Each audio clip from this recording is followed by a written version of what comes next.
So why was Game of Thrones so popular? A lot of my writer friends, and a lot of fantasy writers especially, have been trying to answer this question. The TV show appealed to a lot of people who weren't fantasy people, and it kind of became a phenomenon, like it was everywhere you turned for 8 years. People have tried to say it was all sensationalism, they've tried to say it was just the writing was that good. I think the writing, at least in the beginning, was good. The source material, the books, are well written objectively. But my hypothesis is the thing that differentiates Game of Thrones from all of the other fantasy books that were published around the same time, that were in existence at that time as well, is that Game of Thrones and the grimdark genre appeal to this deep sense of disillusionment that especially the millennial generation has.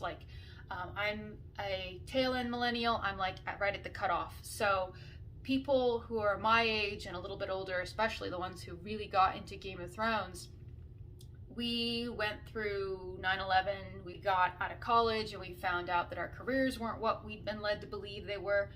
We were the generation that grew up being told we could be anything we wanted to be, and then we are spit out into the world, and the bills come, and there's all this pressure to get a practical job. And we can't buy houses because of inflation, and because our jobs don't pay enough, and because of interest rates.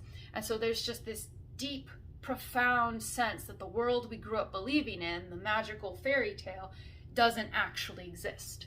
And what Game of Thrones does, what Game of Thrones is it is the dark side of the fairy tale. So Game of Thrones is a compendium of tropes, but they are all with a nihilistic bent. So you have the exiled princess. What does the exiled princess do in every fantasy book? She's supposed to come back, and she's supposed to become the great queen who's going to usher in an age of peace and prosperity. Well, what does Daenerys do instead?